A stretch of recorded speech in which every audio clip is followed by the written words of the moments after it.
असलामुअलैकुम मेरे सज्जनों मित्रों पंजाबी वीर साथियों। अज असी तुहानूं लैके जा रहे हैं डेरा चहल, जिथे गुरुद्वारा जन्म अस्थान बेबे नानकी है। इहदी हिस्टरी बारे इंदा महल्ले वकू सारा तुहानूं दसने और सरदार वीर जी जिहड़े कि इत्थों दे ज्ञानी ने उन्हां नाल तुहाडी गलबात भी करवाने और इहदे विच असी जिहड़े मुसलमान वीर ने उन्हां नूं दस्सांगे कि सिख मज़हब दे विच जिहड़ा ना इबादत किद्दां कीती जांदी है और उन्हां दे गुरुद्वारे दे विच की हुंदा है। तो ਜਿਹੜੇ सिख वीर ने ਉਹਨਾਂ ਦੇ ਵਾਸਤੇ ਤਾਂ ਮੁਕੱਦਸ ਜਗ੍ਹਾ ਉਹਨਾਂ ਨੂੰ ਇਹਦੇ ਦਰਸ਼ਨ ਕਰਵਾਵਾਂਗੇ। ਅਤੇ ਸਾਡੇ ਨਾਲ ਜਿਹੜਾ ਨਾ ਕਿ ਵੀਰ ਜੀ ਹੈ ਨੇ ਸਰਦਾਰ ਸੁਖਪਾਲ ਵੀਰ ਜੀ, ਜਿਨ੍ਹਾਂ ਨੇ ਬਹੁਤ ਅੱਛਾ ਤਾਮਨ ਕੀਤਾ।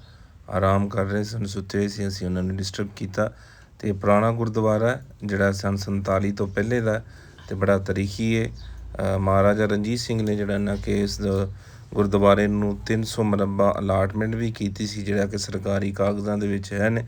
ਬਾਕੀ ਸਾਰੀ ਤਫਸੀਲ ਜਿਹੜਾ ਨਾ ਕਿਹੋ ਜਿਹੀ ਹੋਰ ਹਿਸਟਰੀ ਸਾਰੀ ਜਿਹੜੀ ਹੈ ਔਰ ਕਿੱਦਾਂ ਅੰਦਰੋਂ ਕਿਵੇਂ ਦਾ ਹੁੰਦਾ ਔਰ ਇਹਦੇ ਵਿੱਚ ਕੀ ਖਾਸ ਔਰ ਸਾਰਾ ਕੁਝ ਤੁਹਾਡੇ ਰੂਬਰੂ ਕਰਾਂਗੇ। ਅਗਰ ਵੀਡੀਓ ਅੱਛੀ ਲੱਗੇ ਜਾਂ ਇਹਦੇ ਵਿੱਚ ਕੋਈ ਕਮੀ ਪੇਸ਼ੀ ਹੋਵੇ ਤਾਂ ਕਮੈਂਟ ਕਰਕੇ ਵੀਰ ਦੱਸਿਓ ਜ਼ਰੂਰ ਕਰਿਓ, ਤਾਂ ਕਿ ਜਿਹੜਾ ਨਾ ਕਿ ਅਸੀਂ ਹੋਰ ਅੱਛੀ ਤਰੀਕੇ ਦੇ ਨਾਲ ਵੀਡੀਓ ਬਣਾ ਸਕੀਏ। ਔਰ ਇਸ ਗੁਰਦੁਆਰੇ ਦੀ ਹਿਸਟਰੀ ਦਾ ਅੱਜ ਅਗਰ ਵੀਰ ਕਿਸੇ ਨੂੰ ਪਤਾ ਹੋ ਤਾਂ ਕਮੈਂਟਸ ਦੇ ਰਾਹੀਂ ਜ਼ਰੂਰ ਸਾਨੂੰ।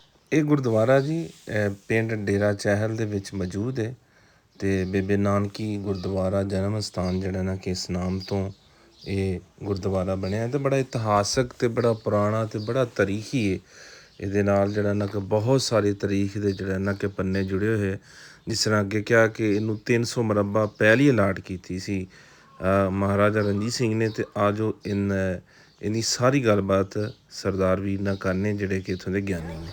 ਜੀ ਵੀਰ ਜੀ, ਅੱਜ ਅਸੀਂ ਡੇਰਾ ਚਹਿਲ ਦੇ ਵਿੱਚ ਵੀ ਜਿਹੜਾ ਨਾ ਕਿ ਖੜ੍ਹੇ ਹਾਂ। ਸਾਡੇ ਨਾਲ ਵੀਰ ਜੀ ਖੜ੍ਹੇ ਨੇ ਕਿ ਸਾਨੂੰ ਦਰਸ਼ਨ ਕਰਵਾਉਣ ਦੇ ਗੁਰਦੁਆਰਾ ਸਾਹਿਬ ਦੇ, ਅਤੇ ਨਾਲ ਜਿਹੜੇ ਇਹਨਾਂ ਨੂੰ ਸਾਰੀ ਡਿਟੇਲ ਪੁੱਛਣੇ ਔਰ ਕਿਸ ਤਰ੍ਹਾਂ ਜਿਹੜਾ ਨਾ ਕਿ ਅੰਦਰੋਂ ਗੁਰੂ ਘਰ ਉਹਦਾ। ਮੈਂ ਤਾਂ ਪਹਿਲੀ ਦਫਾ ਹੀ ਜਿਹੜਾ ਨਾ ਕਿ ਹਾਜ਼ਰ ਹੋਇਆ, ਸੋ ਦੇਖਣੇ। ਅਤੇ ਵੀਰ ਜੀ ਬਹੁਤ ਬਹੁਤ ਸ਼ੁਕਰੀਆ, ਧੰਨਵਾਦ ਅਸੀਂ ਤੁਹਾਡਾ ਕਰਨੇ ਕਿ ਤੁਸੀਂ ਸਾਨੂੰ ਮੌਕਾ ਦਿੱਤਾ ਅਤੇ ਸਾਨੂੰ ਦਰਸ਼ਨ ਕਰਵਾਓ ਜੀ। ਇਹ ਪਹਿਲੇ ਇਹਨਾਂ ਦੀ ਹਿਸਟਰੀ ਦੱਸ ਦਿਓ ਇਸ ਗੁਰਦੁਆਰਾ ਸਾਹਿਬ ਦੀ। ਜੀ ਜੀ ਬਿਲਕੁਲ। ਵਾਹਿਗੁਰੂ ਜੀ ਕਾ ਖਾਲਸਾ, ਵਾਹਿਗੁਰੂ ਜੀ ਕੀ ਫਤਿਹ। ਅਸਲਾਮ ਅਲੈਕੁਮ। ਅੱਜ ਜਿਹੜੀ ਜਗ੍ਹਾ 'ਤੇ ਤੁਸੀਂ ਆਣ ਪੁੱਜੇ ਹੋ, ਦੇਖ ਰਹੇ ਹੋ, ਇਹ ਜਗ੍ਹਾ ਧੰਨ ਧੰਨ ਸਾਹਿਬ ਸ੍ਰੀ ਗੁਰੂ ਨਾਨਕ ਦੇਵ ਜੀ ਮਹਾਰਾਜ ਜੀ ਦਾ ਨਾਨਕਾ ਘਰ। ਜੀ ਜੀ। ਮਾਤਾ ਤ੍ਰਿਪਤਾ ਜੀ ਦਾ ਪੇਕਾ ਘਰ। ਮਾਤਾ ਤ੍ਰਿਪਤਾ ਜੀ ਸ੍ਰੀ ਗੁਰੂ ਨਾਨਕ ਦੇਵ ਜੀ ਮਹਾਰਾਜ ਜੀ ਦੀ ਮਾਤਾ ਜੀ ਸਨ, ਅਤੇ ਉਹਨਾਂ ਦਾ ਵਿਆਹ ਵੀ ਇੱਥੇ ਹੀ ਹੋਇਆ। ਅਤੇ ਵਿਆਹ ਤੋਂ ਬਾਅਦ ਮਹਿਤਾ ਕਲਿਆਣ ਦਾਸ ਜੀ ਅਤੇ ਮਾਤਾ ਤ੍ਰਿਪਤਾ ਜੀ ਦਾ ਜਿਹੜਾ ਰਹਿਣ ਬਸੇਰਾ ਸੀਗਾ ਉਹ ਰਾਏ ਭੋਜ ਦੀ ਤਲਵੰਡੀ ਭਾਈ ਰਾਏ ਬੁਲਾਰ ਜੀ ਪਾਸ ਹੋਇਆ, ਕਿਉਂਕਿ ਉਹਨਾਂ ਦੇ ਕੋਲ ਉੱਥੇ ਉਹ ਪਟਵਾਰੀ ਦੀ ਡਿਊਟੀ ਕਰਦੇ ਸਨ।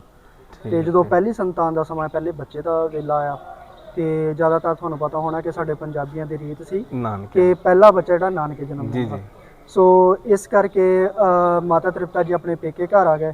ਇੱਥੇ 1464 ਦੇ ਵਿੱਚ ਬੇਬੇ ਨਾਨਕੀ ਜੀ ਦਾ ਜਨਮ ਹੋਇਆ। ਬੱਚੀ ਨੇ ਜਨਮ ਲਿਆ, ਇਸ ਕਰਕੇ ਨਾਨਕੇ ਘਰ ਜਨਮ ਲਿਆ ਕਰਕੇ ਨਾਨਕਿਆਂ ਵੱਲੋਂ ਬੜੇ ਲਾਡ ਪਿਆਰ ਨਾਲ ਨਾਮ ਨਾਨਕੀ ਰੱਖ ਦਿੱਤਾ। ਤੇ ਬੇਬੇ ਵੱਡੀ ਭੈਣ ਨੂੰ ਕਿਹਾ ਜਾਂਦਾ, ਇਸ ਕਰਕੇ ਬੇਬੇ ਦਾ ਲਕਬ ਸ੍ਰੀ ਗੁਰੂ ਨਾਨਕ ਦੇਵ ਜੀ ਮਹਾਰਾਜ ਬੇਬੇ ਕਹਿ ਕੇ ਪੁਕਾਰਦੇ ਸਨ। ਵੱਡੀ ਭੈਣ ਨੂੰ ਬੇਬੇ ਕਹਿੰਦੇ ਸੀ, ਇਸ ਕਰਕੇ ਅੱਜ ਸਾਰਾ ਜਗਤ ਹੀ ਉਹਨਾਂ ਨੂੰ ਬੇਬੇ ਨਾਨਕੀ ਕਹਿ ਕੇ ਪੁਕਾਰਦੇ ਨੇ। ਸੋ ਇਸ ਅਸਥਾਨ ਨੂੰ ਗੁਰੂ ਨਾਨਕ ਦੇਵ ਜੀ ਮਹਾਰਾਜ ਜੀ ਦਾ ਚਰਨ ਛੋਹ ਪ੍ਰਾਪਤ ਅਸਥਾਨ ਕਈ ਦਫਾ ਤਸ਼ਰੀਫ ਲੈ ਕੇ ਆਏ, ਕਿਉਂਕਿ ਸ੍ਰੀ ਗੁਰੂ ਨਾਨਕ ਦੇਵ ਜੀ ਮਹਾਰਾਜ ਜੀ ਦੇ ਇੱਥੇ ਕਈ ਵਾਰੀ ਇਹ ਨਾਨਕਾ ਘਰ ਆ, ਹੋ ਸਕਦਾ ਕਈ ਵਾਰੀ ਆਏ ਹੋਣ। ਇਤਿਹਾਸ ਦੇ ਵਿੱਚ ਤਾਂ ਇੱਕ ਦੋ ਜਗ੍ਹਾ ਜ਼ਿਕਰ ਆਉਂਦਾ, ਪਰ ਨਾਨਕਾ ਘਰ ਅਸੀਂ ਕਹਿ ਸਕਦੇ ਹਾਂ ਕਿ ਕਈ ਵਾਰੀ ਆਏ ਹੋਣ। ਕਿਉਂਕਿ ਵੇਖੋ ਜੀ, ਇਹ ਤਾਂ ਇੱਕ ਦਫਾ ਵੀ ਗੁਰੂ ਦੇ ਵਿੱਚ ਤਸ਼ਰੀਫ ਲੈ ਆਏ, ਬੜੀ ਗੱਲ ਹੈ ਜੀ। ਬਿਲਕੁਲ, ਚਰਨ ਛੋਹ ਪ੍ਰਾਪਤ ਅਸਥਾਨ ਕਿਹਾ ਜਾਂਦਾ ਜਿੱਥੇ ਵੀ ਉਹਨਾਂ ਦੇ ਚਰਨ ਪੈਂਦੇ ਨੇ। ਪਰ ਇਹ ਨਾਨਕਾ ਘਰ ਵੀ ਆ, ਬੇਬੇ ਨਾਨਕੀ ਜੀ ਦਾ ਜਨਮ ਅਸਥਾਨ ਵੀ ਆ, ਮਾਤਾ ਤ੍ਰਿਪਤਾ ਜੀ ਦਾ ਪੇਕਾ ਘਰ ਆ, ਵਿਆਹ ਸਥਾਨ ਆ, ਤੇ ਗੁਰੂ ਨਾਨਕ ਦੇਵ ਜੀ ਮਹਾਰਾਜ ਜੀ ਦਾ ਚਰਨ। ਆਓ ਸਾਨੂੰ ਦਰਸ਼ਨ ਕਰਵਾਓ ਫਿਰ ਅੰਦਰੋਂ ਜੀ। ਆ ਜਾਓ ਤੁਸੀਂ ਵੀ ਸਾਰੇ ਨਾਲ, ਵੀ ਸਾਡੇ ਤੁਹਾਨੂੰ ਦਰਸ਼ਨ ਕਰਵਾਣੇ ਜੀ।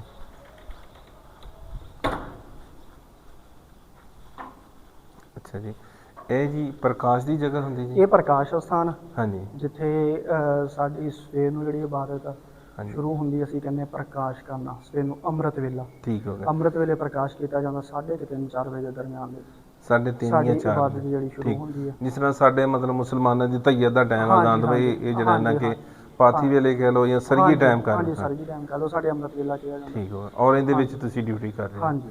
ਅਤੇ ਇਸ ਗੁਰਦੁਆਰਾ ਸਾਹਿਬ ਦੀ ਤਾਰੀਖ ਦੇ ਹਵਾਲੇ ਦੱਸੋ ਕਿ ਵੀ ਕਿੰਨੀ ਇੱਕ ਪੁਰਾਣੀ ਇਮਾਰਤ ਹੈ, ਕਿਆ ਉਦੋਂ ਦੀ ਇਸੇ ਹਾਲਤ ਦੇ ਵਿੱਚ ਹੀ ਹੈ ਜਾਂ ਦੁਬਾਰਾ ਜਿਹੜਾ ਨਾ ਕਿ ਇਹਨੂੰ ਰੀਸਟੋਰ ਕੀਤਾ ਗਿਆ? ਹਾਂਜੀ ਹਾਂਜੀ, ਬਿਲਕੁਲ। ਇਹ ਮਹਾਰਾਜਾ ਰਣਜੀਤ ਸਿੰਘ ਜੀ ਦੇ ਦੌਰ ਦੀ ਹੀ ਇਮਾਰਤ ਆ। ਹਾਂਜੀ। ਅਤੇ ਇਹ ਥੋੜ੍ਹੀ ਖਸਤਾ ਹਾਲਤ ਹੋ ਗਈ ਸੀ, ਇਸ ਕਰਕੇ ਇਹਦੇ 'ਚ ਬਾਅਦ ਵਿੱਚ ਉਤਲੇ ਪਾਸੇ ਇਹਨੂੰ ਰੀਸਟੋਰ ਕਰਨ ਵਾਸਤੇ ਥੋੜੀ ਮੋਟੀ ਇੱਟ ਦਾ ਜਿਹੜਾ ਵਾ ਉਹ ਯੂਜ਼ ਹੋਇਆ, ਬਾਅਦ ਚ ਥੱਲੇ ਪੱਥਰ ਲੱਗਿਆ। ਜੀ ਜੀ। ਤੇ ਪਰ ਇਹ ਉਦੋਂ ਦੀ ਆ 1933 ਤੇ 40 ਦੇ ਦਰਮਿਆਨ ਚ ਇਹਨੂੰ ਦੁਬਾਰਾ ਰੀਸਟੋਰ ਕੀਤਾ ਗਿਆ ਸੀ, ਰੈਨੋਵੇਸ਼ਨ ਕੀਤੀ ਗਈ ਸੀ। ਲੇਕਿਨ ਇਹ ਜਿਹੜੀ ਨਕਸ਼ਾ ਜਿੰਨਾ ਵੀ ਹੈ ਨਾ, ਇਹ ਸਾਰਾ ਉਹੀ ਪੁਰਾਣਾ ਮਹਾਰਾਜਾ ਰਣਜੀਤ ਸਿੰਘ ਜੀ ਦੇ ਤੋਂ। ਯਾਨੀ ਕਿ ਜਿਹੜੇ ਡਾਟ ਲੱਗੇ ਨੇ ਕੁਝ ਦੀਵਾਰਾਂ ਦੇ ਵਿੱਚ, ਜਿਵੇਂ ਕੁਝ ਇਮਾਰਤ ਦਾ ਹਿੱਸਾ ਜਿਹੜਾ ਨਾ ਜੀ ਗੁਰੂ ਘਰ ਦਾ, ਉਹ ਰੀਸਟੋਰ ਹੋਇਆ, ਬਾਕੀ ਸੇਮ ਉਹ ਚੀਜ਼ ਹੈ। ਹਾਂਜੀ, ਕਿਉਂਕਿ ਉਹ ਭੁਰਨ ਲੱਗ ਗਿਆ ਸੀਗਾ, ਬਹੁਤ ਪੁਰਾਣਾ ਸੀ ਮਹਾਰਾਜਾ ਰਣਜੀਤ ਸਿੰਘ ਜੀ ਦੇ ਦੌਰ ਦਾ ਹੀ ਆ।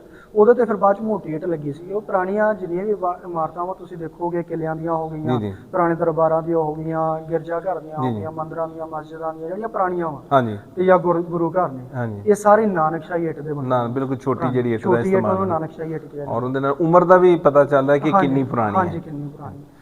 ਤੇ ਇਹ ਸਰਦਾਰ ਜੀ ਜਿਹੜੇ ਹਰ ਗੁਰੂ ਘਰ ਦੇ ਵਿੱਚ 4 ਦਰਵਾਜ਼ੇ ਰੱਖੇ ਜਾਂਦੇ ਨੇ, ਇਹ 4 ਦਰਵਾਜ਼ੇ ਦਾ ਮਤਲਬ ਹੁੰਦਾ ਕਿ ਹਰ ਮਜ਼ਹਬ ਦਾ ਬੰਦਾ, ਇਕੱਲੇ 4 ਮਜ਼ਹਬ ਨਹੀਂ ਜੀ, ਮੇਨ ਅਸਲ 'ਚ 4 ਮਜ਼ਹਬ ਵੱਡੇ ਜਿਹੜੇ ਆ ਜਾਂਦੇ ਆ। ਮੁਸਲਿਮ ਆ ਜਾਂਦਾ, ਕ੍ਰਿਸਚਨ ਆ ਜਾਂਦੇ ਆ, ਹਿੰਦੂ ਆ ਜਾਂਦੇ ਆ, ਸਿੱਖ ਆ ਜਾਂਦੇ ਆ ਆਖਰ ਦੇ ਵਿੱਚ। ਤੇ 4 ਮਜ਼ਹਬ ਦਾ ਸਿਰਫ 4 ਦਾ ਉਹ ਨਹੀਂ ਹੈ ਕਿ ਸਿਰਫ 4 ਹੀ ਆ ਸਕਦੇ। ਇਹਦਾ ਮਤਲਬ ਹੈ ਕਿਸੇ ਵੀ ਧਰਮ ਦਾ, ਕਿਸੇ ਵੀ ਜ਼ਾਤ ਪਾਤ ਦਾ ਬੰਦਾ ਕਿਸੇ ਵੀ ਵੇਲੇ ਜਿਹੜਾ ਵਾ ਉਹ ਗੁਰੂ ਘਰ ਵਿਖੇ ਆ ਸਕਦਾ। ਯਾਨੀ ਕਿ ਮਤਲਬ ਸਿਮਤਾਂ 4 ਨੇ, ਤਰਫਾਂ 4 ਨੇ, ਚਾਰੇ ਪਾਸਿਓਂ ਜਿਹੜਾ ਦਰਵਾਜ਼ੇ ਖੁੱਲੇ ਨੇ ਇਸ ਘਰ ਦੇ। ਹਾਂਜੀ, ਚਾਰੇ ਪਾਸੇ ਦਰਵਾਜ਼ੇ, ਕਿਉਂਕਿ ਆਮ ਤੌਰ ਤੇ ਸਾਡੀ ਬੋਲੀ 'ਚ ਕਿਹਾ ਹੀ ਇਹੀ ਜਾਂਦਾ ਕਿ ਚਾਰੇ ਪਾਸਿਓਂ ਸਾਡੇ ਦਿਲ ਦੇ ਦਰਵਾਜ਼ੇ ਵੀ ਖੁੱਲੇ ਆ ਤੇ ਸਾਡੇ ਗੁਰੂ ਘਰ ਦੇ ਦਰਵਾਜ਼ੇ ਵੀ ਖੁੱਲੇ, ਜਦੋਂ ਮਰਜ਼ੀ ਤੁਸੀਂ ਆ ਕੇ ਦਰਸ਼ਨ ਦੀਦਾਰੇ ਕਰ ਸਕਦੇ। ਤੇ ਇਹ ਸਰਦਾਰ ਜੀ ਸ਼ੁਰੂ ਤੋਂ ਹੀ ਚੱਲਦੀ ਆਈ ਹੈ ਜਾਂ ਇਹਦੇ ਵਿੱਚ ਕੋਈ ਬ੍ਰੇਕ ਲੱਗੀ ਹੈ? ਜਿਸ ਤਰ੍ਹਾਂ ਕਿ ਜਿਹੜਾ ਨਾ ਕਿ ਵੀ ਕਈ ਘਰ ਗੁਰੂ ਘਰ, ਜਿਵੇਂ ਹੁਣ ਗਵਰਨਮੈਂਟ CM ਪੰਜਾਬ ਜਿਹੜਾ ਨਾ ਕਿ ਮਰੀਮ ਨਵਾਜ਼ ਸਾਹਿਬਾ ਬੜਾ ਅੱਛਾ ਇਕਦਾਮ ਕਰ ਰਹੇ ਨੇ ਕਿ ਨਾ ਸਿਰਫ ਗੁਰੂ ਘਰ, ਬਾਕੀ ਵੀ ਜਿਹੜੇ ਮੰਦਿਰ ਵਗੈਰਾ ਨੇ ਉਹਨਾਂ ਨੂੰ ਰੀਸਟੋਰ ਕਰਦੇ ਪਏ ਨੇ।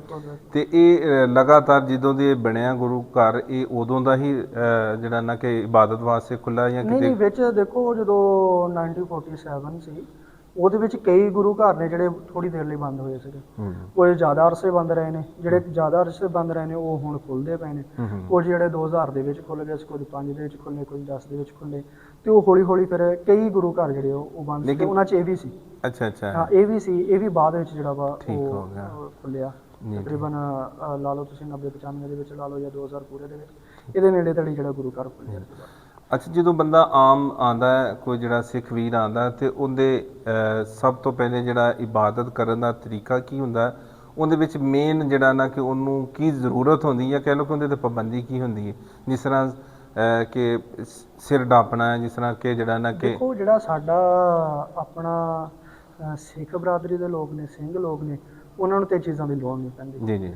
ਜਿਹੜੇ ਹੁੰਦੇ ਨੇ ਦੂਸਰੇ ਮਜ਼ਹਬ ਦੇ ਲੋਕ, ਉਹਨਾਂ ਵਾਸਤੇ ਚੀਜ਼ਾਂ ਹੁੰਦੀਆਂ ਕਿ ਉਹਨਾਂ ਨੂੰ ਸਭ ਤੋਂ ਪਹਿਲੇ ਆ ਕੇ ਆਪਣਾ ਸਿਰ ਢਕਣਾ, ਹੱਥ ਮੂੰਹ ਧੋਣਾ ਤੇ ਸਾਰਿਆਂ ਲਈ ਹੈ ਜੀ। ਬਿਲਕੁਲ। ਸਾਡਾ ਜਿਹੜਾ ਵਜ਼ੂ ਨਹੀਂ ਆ, ਸਾਡਾ 2 ਟਾਈਮ ਸਾਡੀ ਇਬਾਦਤ, 2 ਟਾਈਮ ਹੀ ਅਸੀਂ ਪੂਰਾ ਨਹਾਉਣਾ ਹੁੰਦਾ ਪ੍ਰੋਪਰ। ਅਸੀਂ ਇਸ਼ਨਾਨ ਕਰਨਾ ਹੁੰਦਾ, ਇਸ਼ਨਾਨ ਕਰਨਾ ਕਹਿੰਦੇ। ਠੀਕ ਹੈ। ਤੇ ਫਿਰ ਬਾਅਦ ਵਿੱਚ ਅਸੀਂ ਜਿਹੜਾ ਵਾ ਜਦੋਂ ਗੁਰੂ ਘਰ ਜਿਹਨੇ ਵੀ ਆਉਣਾ, ਉਹਨੇ ਹੱਥ ਮੂੰਹ ਪੈਰ ਧੋ ਕੇ ਤੇ ਫਿਰ ਅੱਗੇ ਆਉਣਾ। ਜੇ ਕੋਈ ਸਰਦਾਰ ਆ ਤੇ ਉਹਦੇ ਤੇ ਦਸਤਾਰ ਬੰਨੀ ਹੁੰਦੀ ਹੈ ਬਿਲਕੁਲ। ਤੇ ਜਿਹੜੇ ਦੂਸਰੇ ਮਜ਼ਹਬ ਦੇ ਲੋਕ ਹੁੰਦੇ ਨੇ, ਫਿਰ ਉਹਨਾਂ ਨੂੰ ਜਿਹੜਾ ਰੁਮਾਲ ਰੱਖਣ ਦਾ ਕਿਹਾ ਜਾਂਦਾ, ਕਿਉਂਕਿ ਸਾਡੇ ਨੰਗੇ ਸਿਰ ਜਿਹੜਾ ਇਬਾਦਤ ਗਾਹ ਦੇ ਵਿੱਚ ਉਹ ਨਹੀਂ ਆਇਆ ਜਾਂਦਾ। ਅੱਛਾ ਸਰਦਾਰ ਜੀ, ਮੈਂ ਇਹ ਪੁੱਛਣਾ ਚਾਹਾਂਗਾ ਕਿ ਇਹਦੇ ਵਿੱਚ ਕੋਈ ਇਤਿਹਾਸਕ ਚੀਜ਼ ਜਿਹੜੀ ਕਿ ਪੁਰਾਣੀ ਹੋਵੇ ਹਿਸਟਰੀ ਦੇ ਵਿੱਚ ਹੋਵੇ ਇਸ ਗੁਰੂ ਘਰ ਦੇ ਵਿੱਚ ਜਿਹੜੀ? ਨਹੀਂ, ਸਿਰਫ ਇਹ ਗੁਰੂ ਘਰ ਦੀ ਇਮਾਰਤ ਹੀ ਪੁਰਾਣੀ। ਠੀਕ ਹੋ ਗਿਆ। ਬਾਕੀ ਜਿਹੜੀਆਂ ਚੀਜ਼ਾਂ ਨੇ ਜਿਹੜਾ ਨਾ ਕਿ ਇਹ ਸਾਰੀ ਗੱਲ ਵਕਤ ਦੇ ਨਾਲ ਫਿਰ ਇਹ ਚੇਂਜ ਹੁੰਦੀਆਂ ਨੇ। ਠੀਕ ਹੋ ਗਿਆ। ਤੇ ਇਹ ਤੁਸੀਂ ਜਿਹੜਾ ਨਾ ਕਿ ਇਹ ਗੁਰਦੁਆਰਾ ਸਾਹਿਬ ਦੀ ਜਿਹੜੀ ਨਾ ਹਿਸਟੋਰੀਕਲ ਜਿਹੜੀ ਹੈ ਨਾ ਜਗ੍ਹਾ ਦੇਖੀ, ਜਿੱਥੇ ਨਾ ਸਿਰਫ ਬੀਬੀ ਨਾਨਕੀ ਜੀ ਦਾ ਜਿਹੜਾ ਨੇ ਗੁਰਦੁਆਰਾ ਸੀ, ਬਲਕਿ ਗੁਰੂ ਨਾਨਕ ਦੇਵ ਜੀ ਨੇ ਖੁਦ ਜਿਹੜਾ ਨਾ ਇੱਥੇ ਚਰਨ ਪਧਾਰੇ ਨੇ। ਜਿਸ ਤਰ੍ਹਾਂ ਕਿ ਰਾਮ ਥੰਮਨ ਦੀ ਤੁਹਾਨੂੰ ਵੀਡੀਓ ਦਿਖਾਈ ਸੀ, ਉਹ ਖਾਲਾਜ਼ਾਦ ਭਾਈ ਸਨ ਤੇ 6 ਸਾਲ ਛੋਟੇ ਸਨ ਗੁਰੂ ਨਾਨਕ ਦੇਵ ਜੀ ਤੋਂ, ਤੇ ਉਹਨਾਂ ਕੋਲੇ ਚੱਲ ਕੇ ਆਏ। ਜਿਸ ਤਰ੍ਹਾਂ ਤੁਹਾਨੂੰ ਕੱਲ ਝਾੜੀ ਸਾਹਿਬ ਗੁਰਦੁਆਰਾ ਦਿਖਾਇਆ ਸੀ। ਸੋ ਇਹੋ ਜਿਹੀਆਂ ਇਤਿਹਾਸਕ ਵੀਡੀਓ ਵੇਖਣ ਵਾਸਤੇ ਚੈਨਲ ਨੂੰ ਜਿਹੜਾ ਨਾ ਕਿ ਵਿੱਚ ਲਾਈਕ ਕਰ ਲਿਆ ਜੇ। ਔਰ ਦੂਸਰਾ ਜਿਹੜਾ ਨਾ ਕਿ ਤੁਹਾਨੂੰ ਇਹ ਵੀਡੀਓ ਕਿੱਦਾਂ ਦੀ ਲੱਗੀ, ਸਾਰੇ ਵੀਰਾਂ ਨੂੰ, ਸਰਦਾਰਾਂ ਵੀਰਾਂ ਨੂੰ ਔਰ ਬਾਕੀ ਇਸ ਪੰਜਾਬ ਵਾਲਿਆਂ ਨੂੰ, ਤੇ ਜ਼ਰੂਰ ਕਮੈਂਟ ਕਰਕੇ ਦੱਸਿਆ ਜੇ। ਸਰਦਾਰ ਜੀ, ਖੰਡਾ ਸਾਹਿਬ ਹੁੰਦਾ ਜੀ? ਹਾਂਜੀ। ਔਰ ਇਹ ਜਿਹੜੀਆਂ ਤਲਵਾਰਾਂ ਰੱਖੀਆਂ ਜਾਂਦੀਆਂ ਜੀ, ਇਹਨਾਂ ਨੂੰ? ਇਹ ਕਿਰਪਾਨ ਸਾਡੇ ਕੋਲ ਹਰ ਗੁਰੂ ਘਰ ਵਿੱਚ ਹੁੰਦੀ ਹੈ ਕਿ ਇਹਦਾ ਮੇਨ ਪਰਪਸ ਸਾਡਾ ਕਿਰਪਾਨ ਦਾ ਜ਼ਿਆਦਾਤਰ ਤੇ ਹਰ ਜਗ੍ਹਾ ਤੇ ਹੁੰਦਾ। ਹਾਂਜੀ। ਕਿ ਕੋਈ ਵੀ ਮਸਲਾ ਮਸਾਇਲ ਹੋਵੇ, ਇਹ ਕਹਿ ਲਓ ਕਿ ਇੱਕ ਮਜ਼ਹਬ ਦੇ ਵਿੱਚ ਜ਼ਰੂਰੀ ਹੈ। ਇਹ ਜ਼ਰੂਰੀ ਹੈ, ਸ਼ੁਰੂ ਤੋਂ ਹੀ ਚੱਲਦੀ ਹੈ, ਕਿਉਂਕਿ ਹੁਣ ਤਾਂ ਦੌਰ ਜਿਹੜਾ ਸਿਕਿਉਰਿਟੀ ਦਾ ਹੋਰ ਆ ਗਿਆ ਨਾ ਜੀ। ਠੀਕ ਹੋ ਗਿਆ। ਔਰ ਗ੍ਰੰਥ ਸਾਹਿਬ ਵੀ ਹੁੰਦੀ ਇੱਥੇ ਜੀ? ਹਾਂਜੀ। ਜਦੋਂ ਅਸੀਂ ਇਬਾਦਤ ਕਰਨੀ ਆ ਹਾਂਜੀ। ਉਹਦੇ ਸਾਡਾ ਗੁਰੂ ਗ੍ਰੰਥ ਸਾਹਿਬ ਜੀ ਮਹਾਰਾਜ ਜੀ ਦੇ ਜਿਹੜੇ ਦਰਸ਼ਨ ਹਾਂਜੀ। ਕਰ ਸਕਦੇ ਆ। ਉਸ ਤੋਂ ਇਲਾਵਾ ਜਿਹੜੇ ਅਸੀਂ ਦਰਸ਼ਨ ਠੀਕ ਹੈ। ਕਰ ਸਕਦੇ ਤੇ ਇਹ ਸਰਦਾਰ ਜੀ ਜਿਹੜਾ ਇਹ ਜਿਹੜਾ ਹੁੰਦਾ ਵਾ ਹਾਂ। ਜੀ ਇਹ ਚੌਵਰ ਸਾਹਿਬ ਨੂੰ ਕਿਹਾ ਜਾਂਦਾ। ਚੌਰਾ ਸਾਹਿਬ, ਹਾਂ, ਜਿੱਦਾਂ ਚੌਵਰ ਸਾਹਿਬ, ਚਾਵਰ ਸਾਹਿਬ। ਹਾਂ, ਜਿੱਦਾਂ ਪੁਰਾਣੇ ਵਕਤਾਂ ਦੇ ਵਿੱਚ ਬਾਦਸ਼ਾਹ ਇਹ ਰੇਸ਼ਮੀ ਧਾਗੇ ਹੁੰਦੇ ਨੇ। ਅੱਛਾ ਅੱਛਾ ਅੱਛਾ, ਇਹ ਰੇਸ਼ਮੀ ਧਾਗੇ ਹੁੰਦੇ ਜੀ।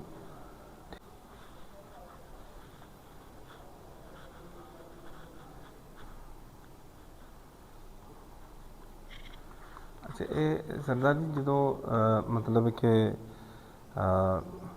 ਜ਼ਿਆਦਾ ਮਤਲਬ ਰਸ਼ ਹੁੰਦਾ ਹੈ ਗੁਰੂ ਘਰ ਨੇ, ਇਹਦੇ 'ਚ ਬੀਬੀਆਂ ਇਕੱਠੀਆਂ ਵੀ ਆ ਸਕਦੀਆਂ, ਬੀਬੀਆਂ ਬੰਦੇ? ਹਾਂਜੀ, ਸਾਡੇ ਆਉਂਦੇ ਨੇ। ਠੀਕ ਹੋ ਗਿਆ ਜੀ। ਔਰ ਬੈਠ ਕੇ ਸੁਣਦੇ ਨੇ ਫਿਰ ਬਾਅਦ ਦੇ ਵਿੱਚ ਬਿਲਕੁਲ ਗ੍ਰੰਥ ਦੀ ਇਬਾਦਤ ਜਦੋਂ। ਅਗਲੀ ਵੀਡੀਓ ਤੱਕ ਲਈ ਇਜਾਜ਼ਤ ਦਿਓ। ਰੱਬ ਰਾਖਾ ਜੀ।